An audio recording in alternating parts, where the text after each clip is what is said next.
రమణ మహర్షి గారి నుండి మొదలుకొని ఇప్పుడు త్వరలో రాబోయే బొమ్మర పోతన ప్రాజెక్ట్ వరకు మీరే చేస్తున్నారు. ఈ అనుభవం మీకు ఎలా అనిపిస్తుంది సార్? మైసూర్ నుంచి మా గ్రాండ్ ఫాదర్ వారసత్వం, భగవత్ సంకల్పం ఈ రెండు కూడా తోడైతేనే ఈ విగ్రహాలు చేయటం అనేటువంటిది జరిగేటువంటిది. మీరు ఫైన్ ఆర్ట్స్ అకాడమీ కూడా నడిపిస్తున్నారు, మరి దానికి అది ఎలా సాధ్యమవుతుంది? ఫైన్ ఆర్ట్ అకాడమీ అనేటువంటి పిల్లలు వస్తారు, నేర్చుకుంటారు. దానికి ఖర్చుతో కూడుకున్నది ఏమీ లేదు. కవులు, కళాకారులు దగ్గరగా నేను ఒక 500 విగ్రహాలు చేస్తుంటాను. మీకు వీడియో చూపిస్తే వీడియో ఫొటోస్ అన్ని కూడా లాస్ ఏంజల్స్ లో ఎట్లా చేస్తే బాగుంటుందని క్రియేట్ చేస్తాను. ఇప్పుడు ఈ రోజున ఇక్కడ నేను మాట్లాడగలుగుతున్నానంటే అదంతా కూడా ఇట్లా రామోజీరావు గారి విగ్రహం తీర్థమదారులో మొట్టమొదటిగా పెట్టిన తర్వాత మిగతా ఆఫీసుల్లో పెట్టాలనేటువంటిది దేన్ని చేస్తాం. అంటే సినిమా రంగం వైపు మిమ్మల్ని ఆకర్షించలేదు? సినిమా రంగం అనేటువంటిది గతంలో నేను చెప్పాను, ఆ లైన్ అనేటువంటిది వేరు. కొన్నిసార్లు మీ దగ్గరికి గాడ్సే విగ్రహం తయారు చేయమని వస్తే మీరు తిరస్కరించారంట. ఇప్పుడు గాడ్సే విగ్రహం అనేటువంటిది గాడ్సే విగ్రహాన్ని స్ఫూర్తిగా ఎట్లా చూపించలేం కదా. ట్యాంక్ బండ్ పైన విగ్రహాలు మొత్తం మీరు చేసి లేదు 4 విగ్రహాలు చేశారా? తెలంగాణ సమయంలో కొన్ని విగ్రహాలను కూల్ చేయడం కూడా జరిగింది. స్టాచ్యూ ఆఫ్ ఈక్వాలిటీ సమతా మూర్తి గారి విగ్రహం కూడా ప్రసాద్ శిల్పి అని ఇక్కడ మోడల్ చేసి చైనా తీసుకెళ్ళారు. ఇప్పుడు టెక్నాలజీ ఉపయోగిస్తే మీకు సంతృప్తినిస్తుందా? వర్క్ స్వతహాగా వచ్చిన తర్వాత వర్క్ పాడైపోవడానికి కారణం అది. దీన్ని ఇంకా ముందు తీసుకెళ్లాలంటే తీసుకెళ్ళడం అనేటువంటిది తప్పకుండా జరుగుతుంది. ఏదైనా చిన్న సైట్ ఇచ్చి ఏ విధంగా మనం చేయడానికి ఆస్కారం ఉంది. ఏంటి సార్ మీ జీవిత ఆశయం ఏంటి? ఇంకేం చేయాలని? దీన్ని ఒక యూనివర్సిటీగా తీర్చిదిద్దాలనేటువంటిది రాష్ట్ర ప్రభుత్వానికి నేను ఒక రిప్రజెంటేషన్ ఇవ్వాలనుకుంటున్నాను.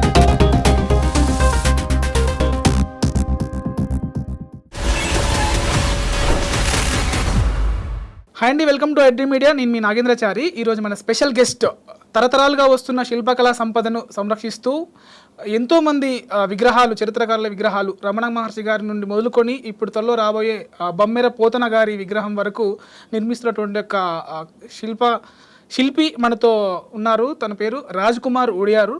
తనతో మాట్లాడి మరిన్ని విషయాలు తెలుసుకుందాం. నమస్కారం సార్. నమస్కారం. మీ ఐడ్రీమ్ ప్రేక్షకులకు కూడా నమస్కారం సార్. ఎలా ఉన్నారు సార్? బాగున్నాను. చాలా శిల్పకళ అనేది చాలా అరుదుగా ఉంటుంది, చాలా తక్కువ మందికి ఉంటుంది సార్ ఇది. సో ఎంతోమంది ఇప్పుడు నేను చెప్పినట్టుగా ఇంట్రోలో చెప్పినట్టుగా రమణ మహర్షి గారి నుండి మొదలుకొని ఇప్పుడు త్వరలో రాబోయే బొమ్మర పోతన ప్రాజెక్ట్ వరకు మీరే చేస్తున్నారు. ఈ అనుభవం మీకు ఎలా అనిపిస్తుంది సార్? అనుభవం మా గ్రాండ్ ఫాదర్ మైసూర్ నుంచి, మైసూర్ మాది ఒరిజినల్గా. మైసూర్ నుంచి మా గ్రాండ్ ఫాదర్ నుంచి మాకు వచ్చింది. మా ఫాదరు శాంతినికేతన్లో ప్రొఫెసర్గా పనిచేశారు యూనివర్సిటీ, విశ్వభారతి యూనివర్సిటీలో. ఆయన నుంచి నేను నేర్చుకున్నాను. మా తండ్రి గారి నుంచి వారసత్వంగా నేను ఈ శిల్పకళను, నాకు 5 years నుంచి కూడా నేను ఈ విగ్రహాలు తయారు చేయడం అనేటువంటిది అది జన్మతః అది వచ్చింది. అట్లాగే నా సన్న కూడా వంశీకృష్ణ ఉడయారు కూడా నా ప్రొఫెషన్లోనే ఉన్నాడు. అట్లాగే ఇదంతా కూడా భగవత్ సంకల్పం. దీనికి వారసత్వం, భగవత్ సంకల్పం ఈ రెండు కూడా తోడైతేనే ఈ విగ్రహాలు చేయటం అనేటువంటిది అది జరిగేటువంటిది. ఇది వ్యాపారం కాదు, ఇది వ్యాపారం చేయాలి కమర్షియల్గా అనేటువంటిది కాదు. కానీ అది మా మైండ్లోంచి ఏదైతే వచ్చిందో అక్కడ ఆ విగ్రహం రూపంలో అట్లా చూపించడానికి ఆస్కారం ఉంటుంది ఎప్పుడు. అంటే వ్యాపారం కాదు అంటున్నారు సార్. ఇప్పుడు కళా సంపదను ముందు తీసుకునే ప్రయత్నమే అంటున్నారు. సో మీరు ఫైన్ ఆర్ట్స్ అకాడమీ కూడా నడిపిస్తున్నారు, మరి దానికి అది ఎలా సాధ్యమవుతుంది సార్? ఫైన్ ఆర్ట్ అకాడమీ అనేటువంటి పిల్లలు వస్తారు, నేర్చుకుంటారు. దానికి ఖర్చుతో కూడుకున్నది ఏమీ లేదు కదా. ఇప్పుడు నేను ఇప్పుడు వ్యాపారం అనేటువంటిది ఎవరైనా వస్తేనే చేస్తాను మేము. అవును సార్. ఇప్పుడు నేను చరిత్రకారుల విగ్రహాలు చేయటమే పెట్టుకున్నాను. చరిత్రకారుల విగ్రహాలు చేస్తే మనం కూడా చరిత్రలో సుస్థిర స్థానం ఉంటుంది అనేటువంటిది మొదటి నుంచి అది మేము మా ఫాదర్ నుంచి ఎస్టాబ్లిష్ చేసుకున్నాం. అంతేగాని విగ్రహాలు అనేటువంటి వ్యాపారం కాదంటున్నా అనేటువంటి నేను ఎందుకంటే ఎక్కడా చేస్తాను, నేను ఏం పెట్టలేదు. ఎక్కడ నేను విగ్రహాలు చేస్తాను, నా ఒక దాంట్లో నేను కాదు, నేను ఇట్లా బ్రాంజ్ కల్చర్ ఇట్లా చేస్తాను, ఇట్లా నేను స్పెషలిస్ట్ అనేటువంటిది ఎక్కడ పెట్టలేదు ఎప్పుడు కూడా. నేను ఎప్పుడు నిత్య విద్యార్థిగా ఇంకా నేర్చుకుంటాను. ఇప్పుడు కూడా నేర్చుకుంటే కొత్తది ఏదైనా చేయాలన్నప్పుడు స్టడీ చేస్తున్నాను. అంతేగాని నేనే గొప్పవాడిని అనేటువంటిది అట్లా ఉండదు ఎప్పుడు కూడా శిల్పి అనేటువంటిది 100 years వచ్చినా కూడా వాడు నిత్య విద్యార్థిగా ఉంటేనే ఆ లక్షణాలు అవి శిల్పంలో కనిపిస్తూ ఉంటాయి ఎప్పుడు కూడా. అంతేగాని ఇది వ్యాపారం చేయాలి, డబ్బు సంపాదించాలంటే చాలా మార్గాలు ఉంటాయి. సినిమా ఫీల్డ్లోకి వెళ్ళొచ్చు, లేకపోతే ఇంకోటి అది ఉంటుంది. కాకపోతే మా తండ్రి గారు చెప్పినటువంటిది ఏంటంటే చరిత్రకారుల విగ్రహాలు చేయాలి.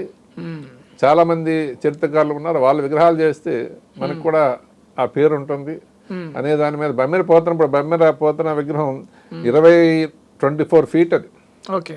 బొమ్మెర ఆయన పుట్టినటువంటి ప్లేస్ బొమ్మేల గ్రామం పాలకుర్తి. పాలకుర్తి దగ్గర ఆ విగ్రహం రాష్ట్ర ప్రభుత్వం, తెలంగాణ రాష్ట్ర ప్రభుత్వం ప్రతిష్టాత్మకంగా తీసుకుని అది టూరిజం ప్లేస్ కింద చేసి మొత్తం 4 acres అది 4 acresలో మ్యూజియం, ఈ స్టాట్యూ, మళ్ళీ 24 కింద 24 ఆయన ఒక మినీ థియేటర్ కూడా కడుతున్నారు అక్కడ. ఒక టూరిజంలోకి అది దాన్ని చేర్చి బమ్మెర గారు ఉండేటువంటి ఆయనకి ఒక సుస్థిర స్థానాన్ని పాండురంగారావు గారు మీకు తెలిసే ఉండదు, ఆయన సైట్ కొన్నారు. సైట్ కొని గవర్నమెంట్కి ఆయన ఇచ్చారు పాండురంగారావు గారు అని. ఇప్పుడు ఆర్కియాలజీ దాంట్లో పెద్ద ఇదన్నమాట, రామప్ప టెంపుల్కి ఆయనే కొంత వర్క్ చేశారు. ప్రొఫెసర్ పాండురంగారావు. ఓకే, విన్నాను సార్. ఆయన సైట్ కొనిస్తే అప్పుడు గవర్నమెంట్ ఆ స్టాట్యూ చేయించి దాన్ని డెవలప్ చేయడానికి ఒక 8 కోట్లు ఎంతో శాంక్షన్ చేస్తుంది. అది ఆ విగ్రహం చేయటం అనేటువంటి నా పూర్వజన్మ సుకృతం. ఇప్పుడు బమ్మెరపోతన గారి విగ్రహం అంత విగ్రహం చేయటం అనేటువంటిది, తర్వాత ట్యాంక్ బండ్ మీద విగ్రహాలు చేయటం అనేటువంటిది. ట్యాంక్ బండ్ మీద నాకు వయసు 25 సంవత్సరాలు. మా ఫాదర్ చేస్తారు ఆ విగ్రహాలు. నేను చిన్నప్పుడు 22 అట్లా ఉంటుంది నాకు. అట్లా ఆ విగ్రహాల్లో కూడా నేను పాల్పంచుకోవడం అనేటువంటిది అది అదృష్టమే కదా. ఇప్పుడు ఈ రోజు నా ట్యాంక్ బండ్ మీద ఉన్నటువంటి విగ్రహాలు మా ఫాదర్ చేయటం అనేటువంటిది, ఆ వయసులో నేను ఆయనతో నేను చేయటం అనేటువంటిది, అది చాలా హ్యాపీగా నేను అనుకుంటాను. ఎందుకంటే చరిత్రకారుల విగ్రహాలు చేయడానికి నేను ఎప్పుడు కూడా చూపిస్తాను. ఇప్పుడు ఎంఎస్ సుబ్బలక్ష్మి కానీ, ఘంటసాల వెంకటేశ్వర మాస్టర్ కానీ, ఇట్లా పెద్దవాళ్ళ విగ్రహాలు, చరిత్రకారులు, ఇంకా కవులు, కళాకారులు దగ్గరగా నేను ఒక 500 విగ్రహాలు చేస్తుంటాను. ఈ చరిత్రకు సంబంధించినటువంటి విగ్రహాలు గురజాడ అప్పారావు దగ్గర నుంచి. మీరు చెప్పారు కదా రమణ భగవాన్ విగ్రహం, రమణ భగవాన్ విగ్రహం రాకపోతే నేను మళ్ళీ అరుణాచలం వెళ్ళి 2 రోజులు ఉండి అక్కడ ఆ విగ్రహాన్ని చూసి అక్కడ 2 రోజులు నిద్ర చేసి ఇక్కడికి వచ్చి ఆ విగ్రహాన్ని, ఇప్పుడు అవధూతల విగ్రహాలు చేసేటప్పుడు కొన్ని మిరాకిల్స్ ఎప్పుడు ఉంటాయి. మీ అధ్యయనం ఎలా ఉంటుంది సార్ ఒక శిల్పాన్ని నిర్మించే సమయంలో? మేము ఎర్లీ అవర్స్లోనే అది చేస్తూ ఉంటాం ఎప్పుడు కూడా. అది క్లే ప్రాసెస్లో విగ్రహం చేసి అది ఎవరైతే వాళ్ళు చేయించుకుంటున్నారో వాళ్ళు చూపించి, వాళ్ళు ఏదైనా కొన్ని మార్పులు చూసిస్తే దాన్ని మళ్ళీ వాళ్ళు ముందుగానే అది రెక్టిఫికేషన్ చేసి అది చేయడం జరుగుతూ ఉంది. అంటే ఇప్పుడు మీకు వీడియో చూపిస్తే వీడియో ఫొటోస్ అన్ని కూడా అంటే ఏ సులభం ఉంటుంది రెండిట్లో? 2 కూడా కావాలి. 2 ఉన్నప్పుడే మన మైండ్లో సెట్ చేసుకోవాలి. ముందు స్టడీ చేస్తాం, ముందు ఒక 2 days ముందు ఫోటో వీడియో అన్ని స్టడీ చేసి అప్పుడు వర్క్ మీదకి వెళ్తాం అనమాట. ఇప్పుడు ఫోటో ముందు పెట్టుకుంటే విగ్రహం రాదు కదా మనకు. ఇప్పుడు ఆ ఫోటో మైండ్లోకి రావాలి, మైండ్లో ఫిక్స్ అవ్వాలి. మైండ్లో ఫిక్స్ అయినప్పుడు అక్కడ మనం దాన్ని చూపించగలం ఏదైనా కూడా. అది స్టడీ లేకుండా ఏదో ఏదో ఫోటో పట్టుకొచ్చి విగ్రహం చేయండి అంటే అది వీడికి అర్థం కావాలి, శిల్పికి అర్థం కావాలి ముందు. అర్థం కాకపోతే వాడేం చేస్తాడు? అసలు ఏ వయసులో చేస్తే, ఇప్పుడు ఎన్టీఆర్ చేస్తాను నేను ఇక్కడ హైదరాబాద్లోనే ఉండి చేస్తాను. ఎల్వి ప్రసాద్ హాస్పిటల్ పార్టీ ఆఫీస్లో పెట్టిన విగ్రహం నేను చేస్తుంది. అది పార్లమెంట్లో కూడా పార్లమెంట్లో ఒకటి, తర్వాత అమెరికాలో చేస్తాను. లాస్ ఏంజల్స్లో ఎన్టీఆర్ శ్రీకృష్ణుడిది ఎట్లా చేస్తే బాగుంటుందని క్రియేట్ చేస్తాను. అమెరికాలో పెట్టారు మొట్టమొదటిగా తెలుగువాడి విగ్రహం అమెరికాలో పెట్టాను. అట్లాగే 96లో ఎన్టీఆర్ చనిపోతే నిజాం గ్రౌండ్స్లో కార్యక్రమం చేస్తే ఎన్టీఆర్ విగ్రహం 3 రోజులు తయారు చేసి నేను ఇచ్చాను. 28 సంవత్సరాల క్రితం మీకు విషయం చెప్తున్నాను. అదృష్టం నాకు దక్కింది. అట్లాగే జయలలిత చనిపోతే చాలా మంది జయలలిత విగ్రహాలు చేస్తారు. ఎవరు చేసిన విగ్రహాలు రాకపోతే డిప్యూటీ సీఎం నా దగ్గరికి వచ్చాడు, పన్నీర్ సెల్వన్ స్వయంగా మా ఇంటికి వచ్చాడు. వచ్చి జయలలిత విగ్రహం రాలేదని చాలా గొడవ జరుగుతూ ఉంది చెన్నైలో. ఇట్లాగా నేను అప్పుడు అక్కడ డిప్యూటీ సీఎం లోక్సభ స్పీకర్ తమ్మిదొరై ఉన్నారు ఒక ఆయన. ఎవరు చేస్తారంటే ఇట్లా ఆంధ్రాలో ఉడయారు ఉన్నారు, ఇక్కడ ఎన్టీఆర్ పార్టీ ఆఫీస్కి ఫోన్ చేసి అప్పుడు ఇలా ఉడయారు ఉన్నారంటే అప్పుడు వాళ్ళ టీం అంతా వచ్చారు, కొత్తపేటకు వచ్చారు. కొత్తపేట అనేటువంటి ఒక మండల గ్రామం అది. ఆ గ్రామాన్ని మీద గుర్తింపు వచ్చిందా? అసలు అద్భుతమైనటువంటిది. ఇప్పుడు ఈ రోజు ఇక్కడ నేను మాట్లాడగలుగుతున్నానంటే అదంతా కూడా ఈ విగ్రహాలు అనేటువంటిది నేను ఆ ఒరవడి అలా అది సిస్టమేటిక్గా చేయటం అనేటువంటిది నేను ఎప్పుడు కూడా సిస్టమేటిక్గానే ఉంటాను. ఎవరో వస్తే విగ్రహం అవకాశం ఉంటే చేస్తాను, అవకాశం లేకపోతే లేదని చెప్తాను నేను. ఇప్పుడు ఒక లైన్ అనేటువంటిది ఇప్పుడు వాళ్ళని ఇబ్బంది పెట్టకూడదు, చేయించుకునే వాళ్ళని ఒక సిస్టమేటిక్ అనేటువంటిది అట్లాగే మా అబ్బాయికి నేర్పించడం జరుగుతూ ఉంది వర్క్ అది. ఇప్పుడు మొన్న రామోజీరావు గారు చేస్తాను. రామోజీరావు గారు అక్కడ చనిపోయిన తర్వాత ఈనాడులో పనిచేసి ఆయన కలిసెట్టి అప్పలనాయుడు విజయనగరం ఎంపీ గారు ఆయన నాకు ఫోన్ చేసి ఇట్లా వడయారు గారు ఇట్లాగా నాకు పరిచయం ఆయన, ఇట్లా రామోజీరావు గారి విగ్రహం విశాఖపట్నంలో పెట్టాలి. 1974లో అక్కడ ఆయన ఈనాడు పత్రిక సీతమ్మదారులో స్థాపించారు. అక్కడ విగ్రహం పెట్టాలి మనం, అది జనవరిలో పెడదాం అనేటువంటిది ఒక ప్రపోజల్. అది ఆల్రెడీ నమూనా విగ్రహం చేసాం, అది మెటల్ విగ్రహం తయారవుతుంది. ఇప్పుడు సీతమ్మ దారిలో మొట్టమొదటిగా పెట్టిన తర్వాత మిగతా ఆఫీసుల్లో పెట్టాలనేటువంటిది మీరు రామోజీరావు గారిది కొడితే వస్తుంది మీకు అందులో. అట్లా ఒక 4 daysలో చేస్తాం, డే అండ్ నైట్ చేస్తాం. అయితే ఎంతోమంది సినీ ప్రముఖులు చరిత్రకారుల విగ్రహాలు తయారు చేశారు మీరు. అంటే సినిమా రంగం వైపు మిమ్మల్ని ఆకర్షించలేదా? అంటే సినిమా రంగం మిమ్మల్ని వాడుకోలేదా? సినిమా రంగం అనేటువంటిది గతంలో నేను చెప్పాను, కోట రామకృష్ణ గారు కొన్ని విషయాలు చెప్పేవాడిని. అట్లాగా అది ఆ లైన్కి వెళ్ళలేదు. ఆ లైన్ అనేటువంటిది వేరు, ఈ లైన్ అనేటువంటిది వేరు. ఇప్పుడు ఎక్కడ బెంగళూరు, చెన్నై, ఒరిస్సా నుంచి నా దగ్గరికి విగ్రహాల కోసం వస్తున్నారంటే, ఒక మారుమూల ప్రాంతానికి అక్కడికి వస్తున్నారంటే అది దేనికోసం? ఇప్పుడు నేను చేసేటువంటి డెడికేటెడ్గా చేస్తాననే కదా నా దగ్గరికి రావటం అనేటువంటిది. చేసేవాళ్ళు చాలా మంది ఉన్నారు, కొన్ని వందల మంది శిల్పులు ఉన్నారు ఈ రాష్ట్రంలో. నాకే అంత ప్రాముఖ్యత ఎందుకు? వరంగల్లో నేను చేసిన విగ్రహాలు లెక్క చూస్తే దగ్గరగా కాకతీయ విశ్వవిద్యాలయంలో రాణి రుద్రమదేవిది నేను చేశాను, బాబాసాహెబ్ అంబేద్కర్ యూనివర్సిటీలో. తర్వాత కాళోజీ నారాయణలో మొన్న కాళోజీ కళాక్షేత్రం మొన్న సీఎం గారు ఓపెన్ చేశారు. అట్లాగే Kaloji health university, Hayagreevachari Andhra bank దగ్గర, అట్లాగా రుద్రమదేవి పోచం మైదాన్లో, అట్లాగే సికేఎం కాలేజ్ చందా కాంతయ్య గారిది, ఎల్బీ కాలేజీలో లాల్ బహదూర్ శాస్త్రి గారు విగ్రహం చేస్తే లాల్ బహదూర్ శాస్త్రి గారు వాళ్ళ అబ్బాయి వచ్చాడు ఓపెనింగ్కి, వచ్చి చాలా అప్రిషియేట్ చేశాడు. నేను మా నాన్నగారి విగ్రహాలు చాలా చేశారు, ప్రధానమంత్రిగా ఉన్నప్పుడు అదే ఆయన ప్రధానమంత్రి చేస్తారు. ఇట్లాగా చాలామంది మా గ్రామాల్లో పెట్టారు కానీ ఇంత లైవ్నెస్ లేదు అనేటువంటిది ఆయన అప్రిషియేట్ చేస్తాడు. ఎల్బీ కాలేజీ లాల్ బహదూర్ శాస్త్రి కాలేజీలో పెట్టినప్పుడు అట్లాగా నాకు గుర్తింపు అయితే నేను సంపాదించుకోగలిగాను, పేరు అయితే సంపాదించుకోగలిగాను.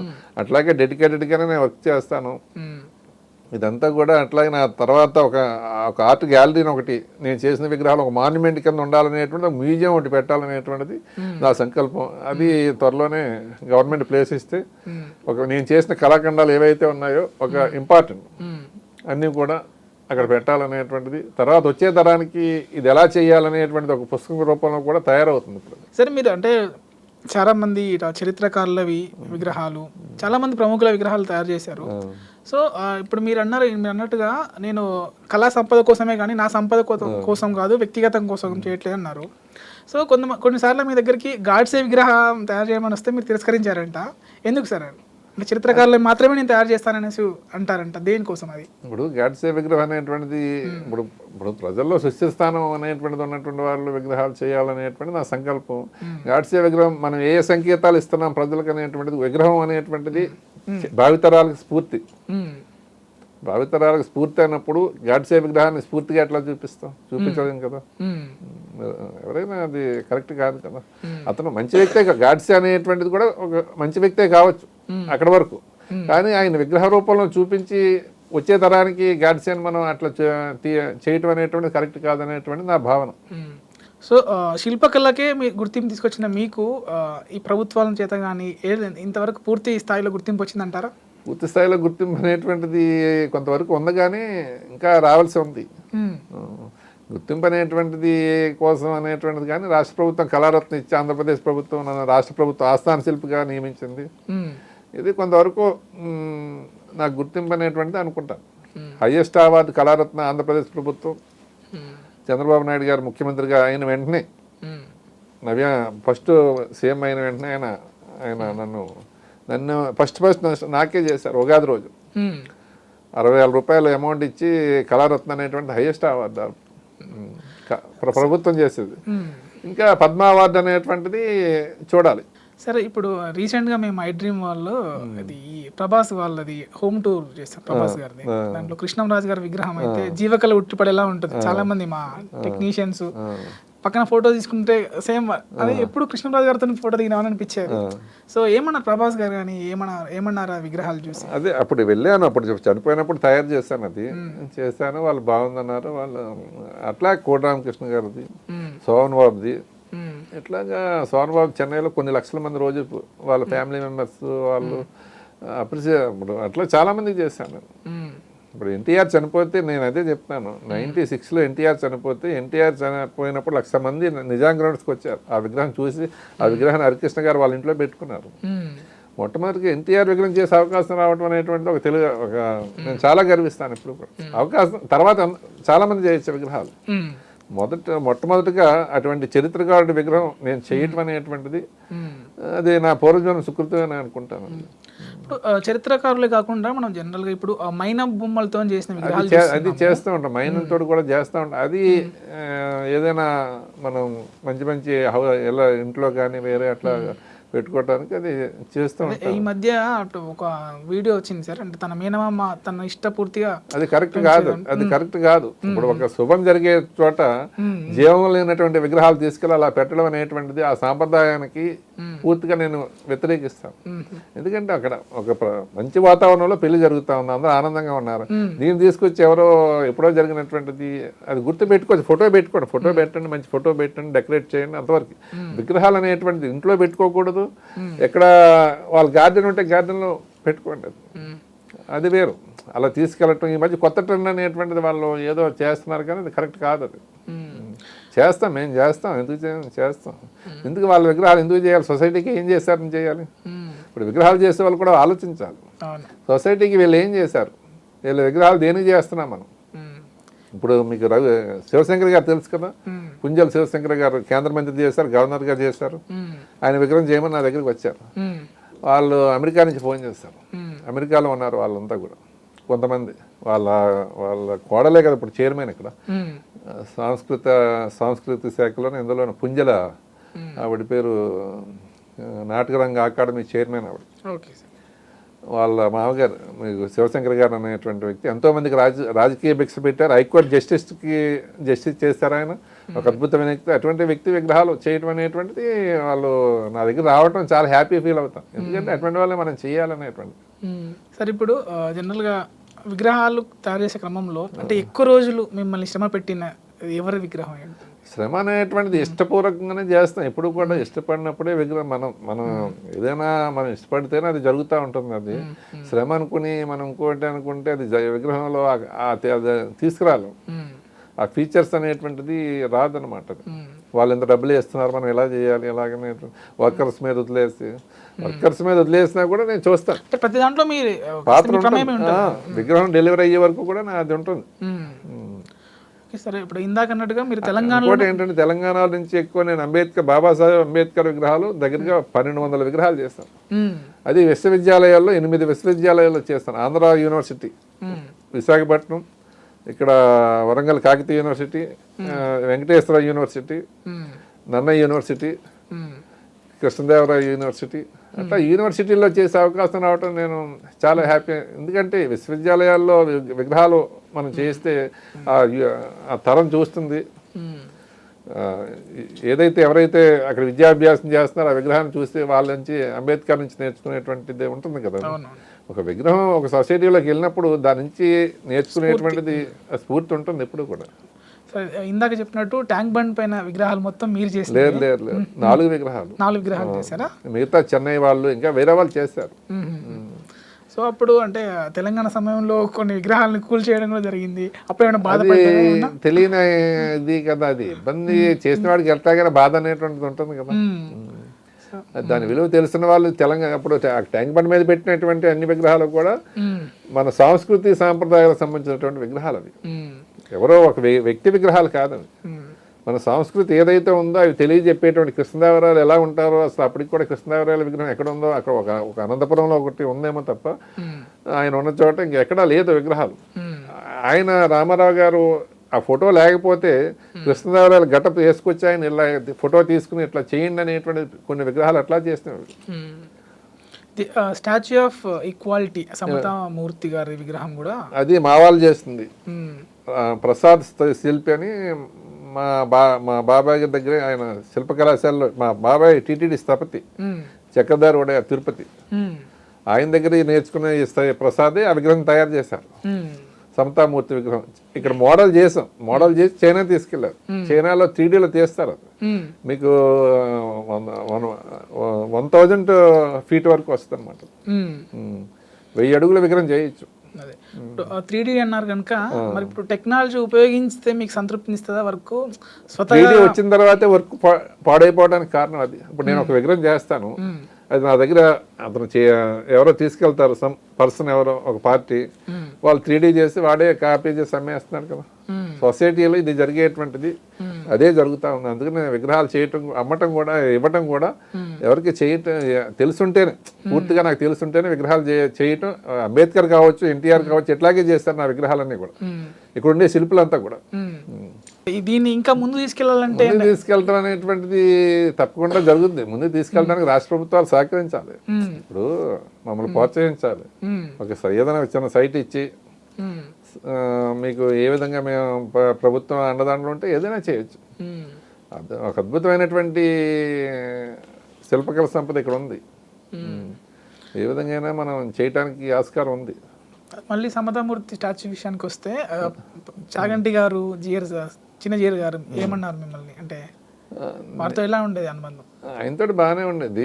కాకపోతే అప్పుడు కూడా మేము వెళ్ళాం, ఆ విగ్రహం చెయ్యాలని మేము వెళ్ళాం. వెళ్తే మీరు అంత టెక్నాలజీ లేదండి మనకు వాస్తవంగా. అప్పటికి అంత సైజ్ చేసేటువంటి టెక్నాలజీ ఇక్కడ లేదు. అప్పుడు వాళ్ళ చైనాలో గతంలో చేయించారు. అంబేద్కర్ ఢిల్లీలో చేశారు ఇది కొంతవరకును. అట్లాగా అది చైనాలో వీళ్ళ ఆల్రెడీ ఎప్పుడో 8 years నుంచి ప్రాసెస్లో ఉంది ఇది. ఇప్పుడు కాదు, ఈ సమతామూర్తి ఇప్పుడు బయటకు వచ్చింది, కానీ 8 years నుంచి ప్రాసెస్లో ఉంటుంది. చైనాలో చేస్తే అక్కడ మోడల్ ఇస్తే వాళ్ళు చేసి ఇచ్చేస్తారు. మనం జనరల్గా మోడల్ చేసి ఇస్తే ఒక 1 feet మోడల్ చేస్తే 100 feet చేసేటువంటి టెక్నాలజీ ఉంది మనకి. ఆ టెక్నాలజీ తోటి వాళ్ళు చైనాలో ఇస్తే చేస్తారు. కానీ ఇంకా ఫేస్ క్వాలిటీ ఉంటుందంట, క్వాలిటీ చేస్తారు. క్వాలిటీ ఉంటుంది. కాకపోతే అసలు మోడల్ అయితే చేయాలి కదా, మోడల్ ప్రిపేర్ చేయాలి కదా. ఒక మోడల్ చేసి ఇస్తేనే కదా అది విగ్రహం ఆ రూపం వచ్చేటువంటిది. ఇప్పుడు జయశంకర్ గారు ఉన్నారు, జయశంకర్ గారి విగ్రహం, జయశంకర్ గారు నేను చూస్తాను కాబట్టి ఫోటో లేకుండా నేను చేస్తాను. ఇక్కడ జయశంకర్ యూనివర్సిటీలో నేను చేస్తుంది చూడకుండా కాదు, మిమ్మల్ని చూస్తే నాకు ఒక మైండ్ సెట్ లో ఉంటుంది కదా విగ్రహం చేసేటప్పుడు. నేను చూస్తే నాకు ఒక ఐడియా ఉంటుంది. అట్లాగే కొంతమంది విగ్రహాలు అట్లాగే చేస్తాను నేను. ఇప్పుడు చాలా మంది కూడా, ఎందుకంటే కోడి రామకృష్ణ గారిని చూశాను, ఆయన దశదినకమ్మకి విగ్రహం చేసి ఇచ్చాను అనమాట. వాళ్ళ ఇంట్లోనే పెట్టుకున్నారు. వాళ్ళని అడిగితే చెప్తారు అసలు విగ్రహం ఎలా చేశారు ఏంటి అనేటువంటిది. కోడి రామకృష్ణ గారు వాళ్ళ ఫ్యామిలీ అసలు చాలా ఇప్పుడు కూడా కన్నీళ్ళు పెట్టుకుంటారు వాళ్ళ విగ్రహం చూసి. అట్లా చాలా మంది, సోమన్ బాబు కావచ్చు, కృష్ణ కావచ్చు, కృష్ణ కూడా చేస్తాను. మనిషి అక్కడ ఉన్నట్టు జీవకళ ఉట్టిపడేలా ఉంటాయి చూసినప్పుడు వల్ల వాళ్ళకి. ఇప్పుడు కొత్తపేట వస్తే ఏం చూడాలంటే వడయార్ గ్యాలరీకి వెళ్ళాలి అనేటువంటిది ఒకటి ఉంది. ఆ ముద్ర అయితే చేశాను నేను. అంటే సరే, ఇప్పుడు విగ్రహం స్టార్టింగ్ దగ్గర నుంచి అది ఫైనల్ వరకు దాని తయారీ విధానాన్ని మీరు ఒక పుస్తకం రాస్తా అన్నారు, ఎంతవరకు వచ్చింది సార్? అది చేస్తున్నా, అది రాస్తున్నారు. అది దానికి కొంత టైం స్పెండ్ చేయాలి. మనం చేసిన విగ్రహాలు అందులో పెట్టాలి, మనం చేసిన విగ్రహాలు కూడా అందులో పొందుపరచాలి కదా. అది పెడుతూ అసలు విగ్రహం ప్రాసెస్ ఎట్లాగా, శిల్పికి జీవన విధానం ఎట్లా ఉండాలి వాడి అనేటువంటిది కొంత ఉంటుంది ఇందులో. శిల్పికి ఉండేటువంటి కొన్ని జీవన విధానాన్ని బట్టి విగ్రహాలు కూడా వస్తూ ఉంటాయి. ఆ ప్రకారమే అది కొంత జరుగుతూ ఉందండి. పుస్తకం ఇట్లాగా ఏ రకంగా దాన్ని ఒకటి కాదు, శిల్పం ఎలా పుట్టింది అనేటువంటిది దాని మీద. అసలు శిల్పం అసలు మనం కాదు కదా, ఇంకా కొన్ని వేల సంవత్సరాల క్రితం రామప్ప దేవాలయం కానీ, ఇంకా ఇంకా రాతితో కట్టినప్పుడు ఏ టెక్నాలజీ లేదు అసలు. రాతి విగ్రహాలు, ఈ కల్చర్ అనేటువంటిది మహాత్మా గాంధీ విగ్రహంతో ప్రారంభమయ్యి డాక్టర్ బిఆర్ అంబేద్కర్ విగ్రహాలతోటి సంస్కృతి ప్రారంభమైంది. విగ్రహాల సంస్కృతి 2 రాష్ట్రాలు ఎప్పుడూ లేదు అసలు. ఒక గాంధీ, నెహ్రూ చనిపోయినప్పుడు తర్వాత విగ్రహాలు చేయటం ప్రారంభించారు. ఆ విగ్రహాలతోటే ప్రారంభమైంది. తర్వాత విగ్రహాల సంస్కృతి వచ్చింది. దాంట్లో మేము కొంత స్టడీ చేసి మేము న్యాచురల్గా చేయడానికి మా క్రియేటివిటీని అంతా ఉపయోగించి చేస్తున్నాం. దానివల్ల ఈ కీర్తి ప్రతిష్టలన్నీ వచ్చినాయి. ఇది వేరే సంగతి. కాకపోతే విగ్రహాలు సంస్కృతి అనేటువంటిది చాలామంది తెలియదు. ఇప్పుడు ఏదో కొత్తగా వచ్చి కూడా ఒక 40 సంవత్సరాలు అంతే. అసలు విగ్రహాలు అనేటువంటిది అసలు లేదండి మనకు. అసలు మీరు చేసిన విగ్రహాల్లో ఎవరి విగ్రహాలు ఎక్కువ చేశారు? బాగా చేసింది డాక్టర్ బిఆర్ అంబేద్కర్ ఎక్కువ ఉంటాయి. ఎక్కువ సంఖ్యలో చేసింది అంబేద్కర్ చేశాను. ఎక్కడి నుంచి వస్తారు? పక్క రాష్ట్రాల నుంచి, బెంగళూరు, చెన్నై, పక్క రాష్ట్రాల నుంచి రావటం అనేటువంటిది. ఏదో అంబేద్కర్ విగ్రహాలు పేదలు పెట్టుకునేటువంటి విగ్రహాలు అవి. ఆ విగ్రహాలు మేము కన్స్ట్రక్షన్ చేసి ఫ్రీగా కూడా ఇచ్చాను. అంబేద్కర్ విగ్రహాలు ఫ్రీగా ఇచ్చాను, అబ్దుల్ కలాం విగ్రహాలు కాలేజీలకు ఫ్రీగా ఇచ్చాను. ఎందుకంటే వాళ్ళు అబ్దుల్ కలాం నుంచి నేర్చుకోవాలి, వచ్చే తరం నేర్చుకోవాలి కదా. అబ్దుల్ కలాం ఏం చేశారు, అది వీళ్ళు ఎలాగ రాజకీయ నాయకులు పెట్టరు ఆ విగ్రహాలు. వాళ్ళకి పెడితే మైలేజ్ రాదు కదా.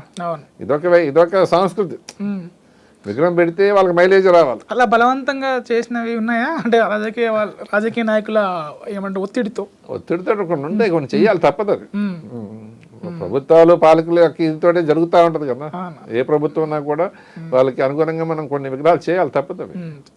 కాకపోతే మన టైంని బట్టి మనం ఎన్ని చూసుకునే చేస్తాం, అంతేగాని ఎవరు వస్తే వాళ్ళకి ఇది ఏదో చేసేయండి అంటే జరిగిపోయేది కాదు. అది మన ఇష్టపూర్వకంగా అది మన మైండ్ సెట్లోంచి రావాలి. సో మీ మాటలు వింటుంటే నాకు అనిపించింది అంటే మీరు జనరల్గా ఇది ఓన్లీ కళా సంపదను పెంపొందించడం కోసమే చేస్తున్నారు తప్ప వ్యాపార రీత్యా అసలు చూడట్లేరు అని అవసరం లేదు అనిపిస్తుంది. నాకు అవసరం లేదు, నేను వాస్తు చూస్తాను, అసలు ఏది ఎట్లా చేయాలి ఏంటి ఇదంతా అనేటువంటి నేను ఎప్పుడు స్టడీ చేస్తాను. విగ్రహం చేసేటప్పుడు మంచి టైం ఎప్పుడు ఇదంతా చూస్తే చేస్తాను. ప్రతి సబ్జెక్ట్ మీద నాకు అవగాహన ఉంది, ఏది ఎలా చేయాలి, ఎప్పుడు పెట్టాలి విగ్రహం. ఇక్కడ రాజీవ్ గాంధీ క్రికెట్ స్టేడియం ఉప్పల్లో ఉంది కదా, రాజీవ్ గాంధీ విగ్రహం చేశాను, 13 అడుగుల కాంస్య విగ్రహం హనుమంతరావు గారు చేయించారు, ఇంకా ఓపెనింగ్ కాలేదు, ప్రియాంకని తీసుకొచ్చి ఓపెన్ చేయిస్తారు. అట్లాగా హనుమంతరావు గారు స్వయంగా నా దగ్గర రావాల్సిన అవసరం ఏముంది, అంత వయసులో ఈ మధ్యకాలం మొన్న ఒక 1 month బ్యాక్ హనుమంతరావు గారు స్వయంగా వచ్చి మా ఇంటికి వచ్చి ఎప్పుడో ఒక 4 months బ్యాక్ విగ్రహం నాకు ఆర్డర్ ఇచ్చారు. ఆయన వచ్చి మీరే చేయాలి వడయారని చెప్పి, ఇక్కడ విగ్రహం సరిగా లేదు నువ్వే చేయాలంటే నేను చేసి క్రికెట్ స్టేడియంలో పెట్టాం. ఇప్పుడు ఆల్రెడీ ఉంది, ఇంకా ఓపెనింగ్ కాలేదు, ప్రియాంకని తీసుకొచ్చి ఓపెన్ చేయించాలి. అట్లా అటువంటి వ్యక్తులు నా దగ్గరకు వస్తున్నప్పుడు నాకు ఇంకా చెయ్యాలనేటువంటి తపన ఎందుకు ఉండదు. పెద్ద వ్యక్తులు, రాజీవ్ గాంధీ ప్రధానమంత్రి, ఆయన విగ్రహం మనం చేయమని ఆయన వచ్చి మనల్ని అడిగినప్పుడు తప్పకుండా అది దానివల్ల ఎంత మిగులుతుంది లేకపోతే ఇంకోటి అనేటువంటి తర్వాత పక్కన పెడితే అసలు సజీవంతంగా చేయడానికి నా వంతు ప్రయత్నం అయితే చేస్తాను ఎప్పుడు కూడా. ఎవరైనా కూడా చరిత్రకారుల విగ్రహాలు చేయడానికి నేను ఎక్కువ ప్రాధాన్యత ఇస్తాను. అదే సార్, ఎప్పుడు సార్ మరి బొమ్మరిపోతున్న గారు ఎప్పుడు బొమ్మరిపోతున్న గారు ఇంకా ఒక 5 months, ఒక 4-5 monthsలో చాలా అద్భుతంగా తయారవుతుంది. ఏంటి సార్ మీ జీవిత ఆశయం ఏంటి, ఇంకేం చేయాలని? రాజ్ కుమార్ వడియార్ గారు ఇంకేం చేస్తారు ఫ్యూచర్లో చేసింది ఇదే నా జీవితం. నాకు మొదటి నుంచి ఇదే వ్యాపకం, ఇంకోటి లేదు, ఇంకో వ్యాపకం అంటూ ఏమీ లేదు అసలు నాకు. మీరు సినిమా వైపుకి అన్నారు, సినిమా వైపుకి నేను వెళ్ళాలనే ఆలోచన కూడా లేదు నాకు. ఎందుకంటే అది అదొక కోణం, అది మా సబ్జెక్టు అనేటువంటిది ఒకటి. ఓకే, మీలో మరో మంచి కోణం ఏంటంటే అంటే కళాకారులను కూడా ఎప్పటికప్పుడు సత్కరిస్తారంట. మరి ఇప్పుడు నాకు ఒక 8 మంది గవర్నర్లు హానర్ చేశారు, ఒక ఉపరాష్ట్రపతి కావచ్చు, రాష్ట్రపతి కావచ్చు, నన్ను గౌరవించారు. ముఖ్యమంత్రులు సన్మానాలు చేశారు, పెద్దవాళ్ళు హైకోర్టు చీఫ్ జస్టిస్ సన్మానం చేశారు. ఇప్పుడు అంతా నేను పొందిన తర్వాత మిగతా వాళ్ళకి కనీసం నా చేతులతో వాళ్ళు సత్కరిస్తే అది హ్యాపీయే కదా, వాళ్ళు హ్యాపీ ఇదే ఉంటుంది కదా. ఉగాదికి రాష్ట్ర ప్రభుత్వం కొంతమందినే సత్కరిస్తుంది, మనం కూడా అదేదో ఉగాదికి మనం కూడా చేయాలని సంకల్పం అయితే అది ఉన్నది. మనం కూడా అవార్డులు ఇవ్వాలి వీళ్ళకి, మనం ఇస్తే మనకు గుర్తింపు ఉంది, మనం ఇస్తే వాల్యూ ఉంటుంది కదా. ఆ విలువ అనేటువంటిది నేను ఇవ్వగలిగే అర్హత నాకు ఉంది కదా. సార్ ఇప్పుడు మీ ఫైన్ ఆర్ట్స్ అకాడమీ ఉంది కదా సార్, అంటే దాంట్లో ఎంతమంది కళాకారులు పనిచేస్తారు, మీ జీవితాశయం ఏంటిది? ఇంకా నా జీవితాశయం అనేటువంటిది కొంతమంది నేర్చుకుంటారు, వెళ్ళిపోతూ ఉంటారు, వాళ్ళకు కొంచెం చేయగలను అనేటువంటిది కొంచెం అవగాహన వచ్చిన తర్వాత వాళ్ళు బయటికి వెళ్ళి చేసుకుంటూ ఉంటారు. ఇది సహజంగా జరిగేటువంటిది. కాకపోతే నేను అనేటువంటిది నా దగ్గర శిక్షణ పొందడం అనేటువంటిది కొంచెం కష్టతరంగా ఉంటుంది, కొంచెం సిస్టమేటిక్గా ఉంటుంది ప్రతి విషయంలో కూడా, నియమాలు పాటిస్తూ ఉంటారు. అది లేకుండా అది నా దగ్గర అది అవ్వదు. అది ఉదయం 5కి లేవటం దగ్గర నుంచి నా కార్యక్రమాలు ఇదంతా జరుగుతూ ఉంటుంది. కాకపోతే దీన్ని ఒక యూనివర్సిటీగా తీర్చిదిద్దాలనేటువంటిది రాష్ట్ర ప్రభుత్వానికి నేను ఒకటి రిప్రజెంటేషన్ ఇవ్వాలనుకుంటున్నాను. పవిత్ర గోదావరి తీరాన ఉండేటువంటి రాజమహేంద్రం కళల కానా రాజమహేంద్రం, అక్కడ ఫైన్ ఆర్ట్స్ కాలేజ్ అనేటువంటిది, ఫైన్ ఆర్ట్స్ యూనివర్సిటీ ఏదైతే అక్కడ స్థాపిస్తే నేను పూర్తిగా దానికి అంకితమే పనిచేస్తాను. ఎందుకంటే అక్కడ పొట్టిశ్రాములు యూనివర్సిటీ ఉంది, నన్నయ్య యూనివర్సిటీ ఉంది, ఫైన్ ఆర్ట్స్ యూనివర్సిటీ కూడా వస్తే తప్పకుండా నేను ఒక సేవకుడిగా అయినా పనిచేస్తాను. ఎందుకంటే 10 మంది పిల్లలు అక్కడ నేర్చుకునేటువంటి అవకాశం ఉంది. ఇప్పుడు యూనివర్సిటీ అనేటువంటిది ఫైన్ ఆర్ట్స్ ఇక్కడ జేఎన్టీ ఉంది హైదరాబాద్లో, వైజాగ్లో ఒకటి ఉంది. అది సరైన శిక్షణ అనేటువంటిది అక్కడ లేనే లేదు. మాలాంటి వాళ్ళు ఇది లేదు అక్కడ. మాలాంటి వాళ్ళని పెట్టి చేసే అక్కడ ఫ్యాకల్టీగా ఎవరు వస్తే వాళ్ళు చెప్తారు, అది ఏదో 4 hours అట్లా రోజు అట్లా చెప్తారు వాళ్ళ ఇది వాళ్ళకు ఉంటుంది. మాలాంటి కొంచెం ఈ భావాలు కలిగినటువంటి వాళ్ళు దాంట్లో నేను యూనివర్సిటీ పెట్టాలనేటువంటి చంద్రబాబు నాయుడు గారికి త్వరలో రిప్రజెంటేషన్ కూడా ఇవ్వబోతున్నాను. రాజమహేంద్రవరం అనేటువంటిది ఒక అద్భుతమైనటువంటిది ప్లేస్. విద్యార్థులు అక్కడ నేర్చుకోవడానికి మంచి మేధస్సు కూడా అక్కడ వాళ్ళు ఒక స్థలాన్ని బట్టి ఒక ఆటోమేటిక్గా అది వస్తుంది మైండ్లోకి. స్థల ప్రభావం కూడా ఉంటుంది ఎప్పుడు కూడా. రాజమహేంద్రవరం అటువంటిది. నేను ఎంచుకున్నది కూడా అక్కడే. నన్ను హైదరాబాద్లో ఉండమని చాలా మంది కోరారు. చాలా మంది. డివి రాజు గారు నిర్మాత గారు మా ఇంటికి వచ్చారు. వాళ్ళ ఫాదర్ విగ్రహం చేశారు. ఆయన ఎంపీ చేశారు, నర్స్పూర్ ఎంపీ చేసినప్పుడు రాజమండ్రిలో పెట్టారు. ఆయన విగ్రహం చేసినప్పుడు డివి రాజు గారు అన్నారు, మీకు హైదరాబాద్లో నేను సైట్ చూస్తాను, మీరు హైదరాబాద్లో పెట్టుకుంటే బాగుంటుంది కదన్నారు. హైదరాబాద్లో నన్ను గుర్తించే వాళ్ళు ఎవరు ఉంటారు? హైదరాబాద్లో ఆ లైన్ అంతా వేరండి. నేను ఒక పవిత్రమైనటువంటి ప్లేస్లో ఉండాలని నేను కోరుకుంటున్నాను రాజమండ్రిలో. అంటే రాజమండ్రిలో ఆయన స్థలం ఏదో 300 గజాలు నాకు ఇచ్చాడనమాట డివి రాజు గారు. అప్పుడు ఉన్నటువంటి లిమిటెడ్ మనీ తీసుకున్నాను. అక్కడ నేను ఒక చిన్న గ్యాలరీ పెట్టినాను రాజమండ్రిలో. రాజమండ్రిలో గ్యాలరీ ఉంది నాకు. అది ప్రభుత్వం దాని నాది నా సైట్లో నేను నాకు సైట్ ఇస్తే నేను అసలు డెవలప్ చేయాలని అనుకున్నాను. కాకపోతే ఫైన్ ఆర్ట్స్ కాలేజ్ వస్తే ఇంకా నాకు అంతకన్నా ఆనందం ఏమీ లేదు. యూనివర్సిటీ రావాలనే కోరుకుంటున్నాను. వస్తే 10 మందికి మన తర్వాత తరాన్ని మనం తయారు చేసుకున్నట్టు ఉంటుంది కదా ఇప్పుడు కూడా. సో తరాలంటే అంటున్నాను సార్, అంటే మీ తాతగారి నుంచి మా తాతగారు ఒక అద్భుతమైనటువంటి రాముడు విగ్రహాలు అన్ని కూడా ఆయన చేసింది. ఇప్పుడు అయోధ్యలో బాలరాముడు చేసింది కూడా మా ఫ్రెండే అరుణ్ రాజ్ యోగి. ఆ ఫోటో మీకు పంపిస్తాను. నేను వెళ్తే వాళ్ళ మాది కూడా మైసూర్ దగ్గర పక్క విలేజ్. నేను వెళ్తే చాలా ఆనందపడిపోయి నా కాలు పట్టుకుని ఇది చేసి నాకు ఫెలిసిటేషన్ చేసి వాళ్ళ ఇంట్లో తీసుకెళ్ళి నేనంటే బాగా గురువుగా చూస్తాడు ఆ అబ్బాయి. అట్లా చాలా మంది నన్ను ఫాలో అవుతారు. ఇప్పుడు మీరు ఇంకోటి గమనించాలి, నేను చేసిన విగ్రహాలు ఫాలో చేసి విగ్రహాలు చేసుకునే వాళ్ళు కొన్ని వందల మంది ఉన్నారు. నా పేరు చెప్పుకు చేసుకునే వాళ్ళు కూడా చాలా మంది ఉన్నారు. అదే జరుగుతా ఉంది. అదే మాయలో చాలా మంది ఉడయారంటే నేను ఇప్పుడు చూశాను. నన్ను ఉడయారు అనేటువంటి పేరు పెట్టుకుని చేసుకునే వాళ్ళు చాలా మంది ఉన్నారు. దానికి ఏముంది, ఏం చేయగలం చేసుకునే వాళ్ళకి విజ్ఞత ఉండాలి, చేయించుకునే వాళ్ళకి కూడా ఉండాలి. అసలు ఎవరు చేస్తున్నారు, అసలు ఏం చేస్తున్నారు, ఏం జరుగుతుంది అనేటువంటి శిల్పి ఎవరో ఏంటి, వాటి ఏంటి అనేటువంటిది ఉండాలి. ఇప్పుడు మా అబ్బాయిని తయారు చేస్తాను. మా అబ్బాయిని చిన్నప్పటి నుంచి కూడా తయారు చేసి ఇక్కడే సెంట్రల్ యూనివర్సిటీలో మాస్టర్ కూడా చేశాడు. ఇప్పుడు ఫ్యాకల్టీగా ఇక్కడ చెప్తా ఉన్నాడు కొద్ది రోజులు. ఆ అబ్బాయిని నా తర్వాత వారసుడిగా అబ్బాయిని వంశీకృష్ణుడు గారిని నేను అదే అడగబోతున్నాను సార్ నేను. ఇప్పుడు మీ తాతగారి నుంచి నాన్నగారికి వచ్చింది, నాన్నగారి నుంచి మీకు, అంటే ఇప్పుడు మీ నుంచి ఇప్పుడు మీ అబ్బాయికి అంటే జనరేషన్ మారింది కదా సార్. ఇప్పుడు టెక్నాలజీ ఇదంతా ఉన్న ఈ రోజుల్లో అంటే దీనిపైకి అంటే తను ఇంట్రెస్ట్ తో బాగా చేస్తాడు, బాగా ఇంట్రెస్ట్. ఆ అబ్బాయికి కూడా రేపు పొద్దున ఫైన్ ఆర్ట్స్లో రాజమహేంద్రవరం ఫైన్ ఆర్ట్స్ యూనివర్సిటీ కన్నా పెడితే ఆ అబ్బాయిని గవర్నమెంట్ రికమెండ్ చేసేలాగా ఆ అబ్బాయికి ఇది ఉంది కాబట్టి 100% ఆ అబ్బాయి చేయగల సమర్థత ఉంది. అటువంటి వాళ్ళు తయారవ్వాలి సార్.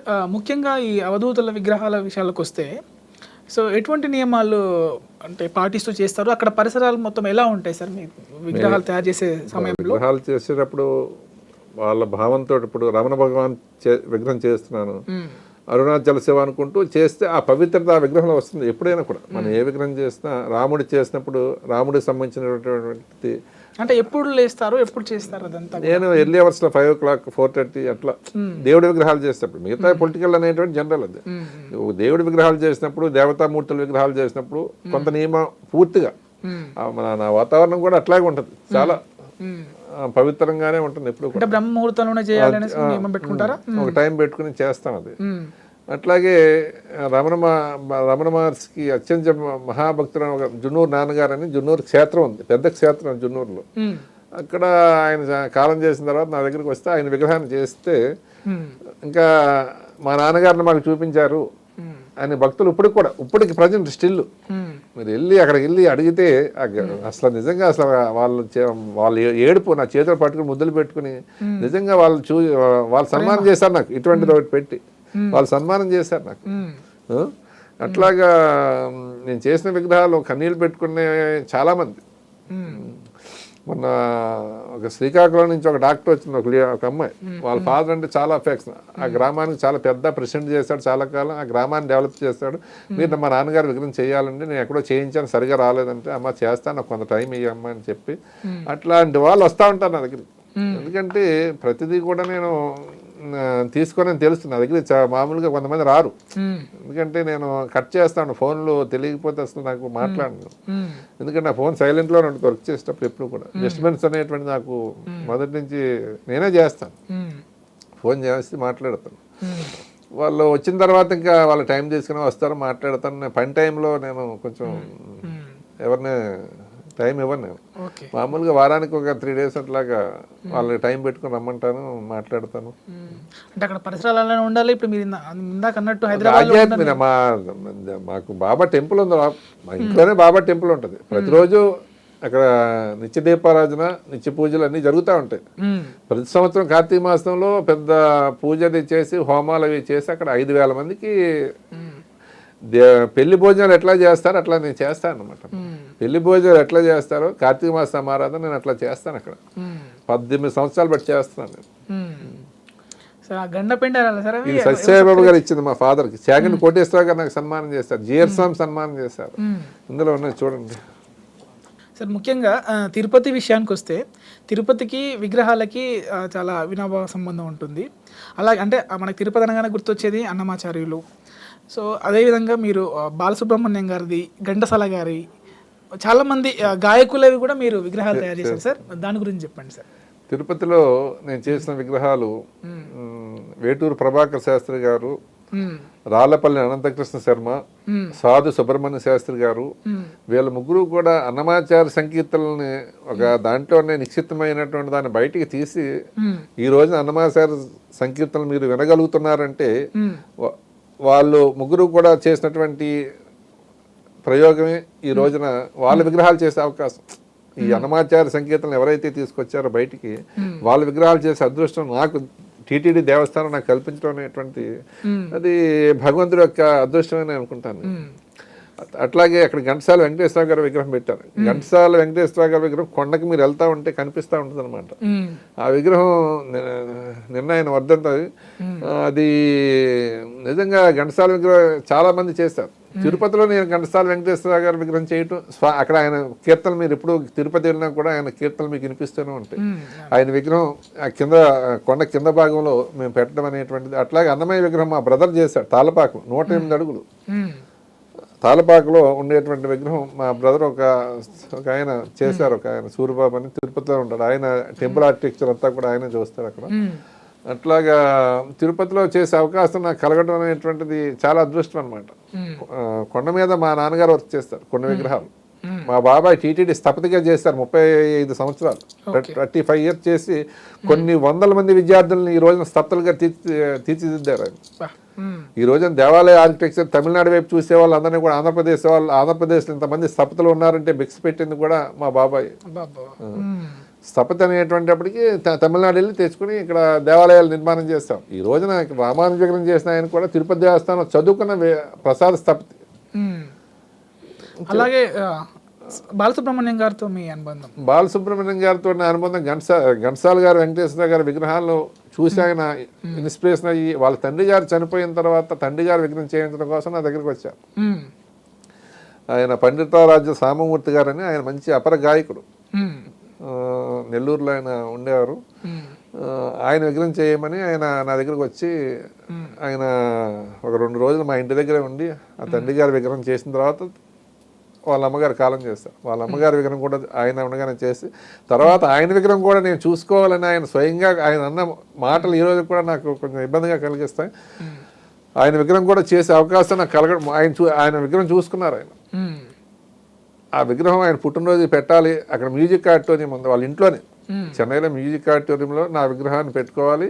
తర్వాత మా తల్లిదండ్రుల విగ్రహాలు నెల్లూరులో ఒకటి పెట్టాం, ఈ పండితారాజు ఆయనే ఓపెన్ చేశారు. తర్వాత ఇంకో 2 విగ్రహాలు చేసి అక్కడ వాళ్ళు ఉన్నది వేద పాఠశాలకు ఇచ్చేస్తారు. వాళ్ళ ఇల్లు నెల్లూరులో ఏదైతే ఉందో వాళ్ళకి వేద పాఠశాలకు ఇచ్చేస్తారు వాళ్ళ ఇల్లు. ఆ ఇంట్లో తల్లిదండ్రుల విగ్రహాలు ఇద్దరు పెట్టాలని ఆ విగ్రహాలు చేసిన తర్వాత చేసేటప్పటికి ఆయన హాస్పిటల్లో కోవిడ్లో ఆయన ఇది జరగడం జరిగింది. ఇప్పుడు చేసిన విగ్రహాలు మళ్ళీను ఇప్పుడు త్వరలోనే రాజమహేంద్రవరంలో బాలుగారి విగ్రహం కూడా పెడుతున్నాం. అట్లాగే తిరుపతిలో ఒకటి పెడుతున్నాం, ఒంగోలు ఒకటి బాలుగారి విగ్రహాలు. బాలుగారు తోటి నాకు ఉన్నటువంటిది ఆయన చెప్పేటువంటి చిన్నపిల్లాడు, అసలు ఆయన చెప్పేటువంటి మనస్తత్వం కానీ ఆయన భావాలు కానీ అసలు చాలా మన దగ్గర ఒదిగి ఉండడం అంత స్థాయికి వెళ్ళినా కూడా ఒదిగి ఉండడం అనేటువంటిది అసలు నేను మర్చిపోలేను ఆయన్ని. నాతోనే కలిసి కూర్చో భోజనం చేద్దాం అని అక్కడ నెల్లూరులో మీ ఇంట్లో అట్లాగా ఆయన అసలు ఎప్పుడు కూడా అసలు అటువంటి వ్యక్తి నేను చూడలేను. ఎందుకంటే అటువంటి పరిపూర్ణమైనటువంటి భావాలు కలిగినటువంటి బాలు గారు ఉండుంటే నా జీవితం మరో రకంగా ఉండేది.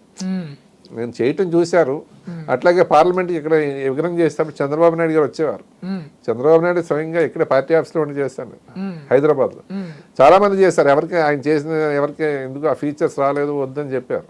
నువ్వు ఇక్కడ ఉండి చెయ్యాలి, నా దగ్గర ఉండి చెయ్యాలి. అప్పుడు నేను 4 రోజులు ఇక్కడే ఉన్నాను. నేను ఎల్వి ప్రసాద్ హాస్పిటల్ పక్కన ఉండి అక్కడ పార్టీ ఆఫీస్లో నాకు అకామిడేషన్ ఇస్తే అక్కడే విగ్రహం తయారు చేసినప్పుడు ఆయన చాలా హ్యాపీ ఫీల్ అయ్యాడు. అప్పటి నుంచి ఇప్పటికీ కూడా నేను గుర్తుపెట్టుకోవడం కారణం అది. నాకు ఈ గుర్తింపు కూడా కొంత చంద్రబాబు నాయుడు గారి వల్లే నాకు గుర్తింపు కూడా ఈ ఆంధ్రప్రదేశ్ ప్రభుత్వం నన్ను గుర్తించింది. దాదాపు చాలా వరకు మీరు తెలంగాణలో విగ్రహాలు చేశారన్నారు. ఆ మాటకు వస్తే మీరు ఇప్పుడు జనరల్గా వచ్చేప్పుడు ట్యాంక్ బండ్ దగ్గర నుంచి వస్తుంటూ పోతూ ఉంటారు. అవి కలిపినప్పుడు మీకు ఏమనిపిస్తాయి చూసినప్పుడు? మీలో ఎలా హ్యాపీగా ఫీల్ అవుతారా? ట్యాంక్ బండ్ అనేటువంటిది ఆనాడు ఎన్టీ రామారావు గారు 95లో ఆయన ఆలోచనలోంచి వచ్చినటువంటిది అంతా కూడా. ఆయన ఆలోచన అంతా కూడా ఒక 6 నెలల్లో అది కంప్లీట్ చేయాలనేటువంటిది ఆయన తపన చూసి చిన్నప్పుడు ఆయన బాగా చూశాను. రామకృష్ణ దగ్గర వాళ్ళ ఇల్లు తెల్లవారుజామున 3 o'clock వెళ్ళేవాళ్ళని లైన్లో నిలబడి, ఎమ్మెల్యే లైన్లో నిలబడేవారు. నాకు అప్పుడు 20 సంవత్సరాల వయసు నాకు. వెళ్ళి అక్కడ లైన్లో నుంచి ఆయన కదా మా ఫాదర్ ఉండేది, నేను వెనకాల ఉండేవాడిని. అట్లా ఆయన దండం పెట్టుకున్నాను. ఆయన ఇలా ఏం చేశారు, వర్క్ ఏం చేశారు, ఆ ఫోటో ఏదో చూపించడం. నేను వస్తాను, ఈరోజు వస్తాను. ఎక్కడ సాగర్ దగ్గర చేసిన విగ్రహాలన్నీ కూడా హుస్సేన్ సాగర్ దగ్గరే, ఎవరో బయటకు వెళ్ళి చేసిన లేదు. అంతా హుస్సేన్ సాగర్ దగ్గరే ఉండి శిల్పులంతా కూడా ఒక 10 మందిని తీసుకొచ్చారు. ఒకరి వల్ల కాలేదు అవన్నీ కూడా. ఒక 10 మంది శిల్పులను తీసుకొచ్చి అప్పుడు వెల్లి సైదులని కమిషనర్ ఉండేవారు. ఆయన ఆధ్వర్యంలో కమిషనర్ గారు అండర్లో సీఎం గారు వారానికి ఒక రోజు విజిట్ చేసేవారు ఆ విగ్రహాలు చూడటానికి. మోడల్ చూసి అప్పుడు 6 నెలల్లో కంప్లీట్ చేస్తే అది అంగరంగ వైభవంగా ఓపెనింగ్ కూడా ఎట్లా చేశారు. అప్పుడు హెలికాప్టర్ నుంచి పువ్వులు చల్లి అసలు ఎవరి చేత విగ్రహం ఆయన ఓపెన్ చేయలేదు. వేరే అందరూ చేత చేయించారు విగ్రహాలు ఓపెనింగ్ కూడా. ఎవరి చేత ఆ విగ్రహం ఓపెనింగ్ చేస్తే దానికి ఆ గౌరవం దక్కుతుంది అనేటువంటి చేస్తారు. అలాగే మా అమరావతిలో కూడా కొత్తగా ఇప్పుడు నవ్య ఆంధ్రప్రదేశ్లో కూడా ఇంకా అద్భుతమైనటువంటి చరిత్రకారుల విగ్రహాలు. గోదావరి కాదు, అమరావతి నవ్య ఆంధ్రప్రదేశ్లో కూడా అంతకన్నా అద్భుతంగా చేయాలని చంద్రబాబు నాయుడు గారి సంకల్పం. ఇంకా అద్భుతంగా చేయాలనేటువంటి 100 అడుగులు ఎన్టీఆర్ విగ్రహం, 100 అడుగులు ఇక్కడ హైదరాబాద్లో 100 అడుగులు ఎన్టీఆర్ విగ్రహం ఒకటి పెట్టాలని. తర్వాత అక్కడ 115 అడుగుల విగ్రహం, అక్కడ కొండ ఒకటి ఉంది విజయవాడ దగ్గర, 115 అడుగులు ఎన్టీఆర్ విగ్రహం పెట్టాలనేటువంటి సంకల్పం. ఇంకా చరిత్రకారుల విగ్రహాలు ఇక్కడ ఒక 30 విగ్రహాలు ఉన్నాయి. అప్పుడు రామారావు గారు పెట్టినాయి 28-30 విగ్రహాలు ఉన్నాయి. ఒక 50 విగ్రహాల వరకు కూడా అక్కడ ట్యాంక్ బండ్ కన్నా ఇంకా విశాలంగా చేసి చరిత్రకారులు ఆ తెలుగు సంస్కృతిని ఎవరైతే ఇది చేశారనేటువంటిది వాళ్ళందరి విగ్రహాలు పెట్టాలని సంకల్పం. అదే నా కోరిక కూడా. ఆయనకి మొన్న మాట్లాడినప్పుడు కొన్ని విషయాలు మాట్లాడితే అమరావతి పూర్తయ్యాక అసలు కృష్ణానది తీరాన అది జరుగుతుంది. అది అద్భుతంగా అది మీరు ఒక కొత్త 2029-30కి ఒక అద్భుతంగా చూస్తారు. ఇక్కడ ట్యాంక్ బండ్ పైన ఎలానో అక్కడ అంతకన్నా అద్భుతంగా చేయాలని ఆయన కోరిక. అటువంటి ప్లేస్ కూడా ఉంది అక్కడ. కృష్ణానది చాలా రివర్ ఉంది కదండి, ఆ రివర్ అంతా కూడా ఆయన చేయాలనేటువంటిది. తప్పకుండా సార్, త్వరలోనే ఆశయం నెరవేరాలి. సో ఇంత గొప్ప వ్యక్తిని ఇంటర్వ్యూ చేయడం అనేది నా అదృష్టం సార్. మీ ప్రేక్షకులకు కూడా నమస్కారం. Thank you sir, thank you very much.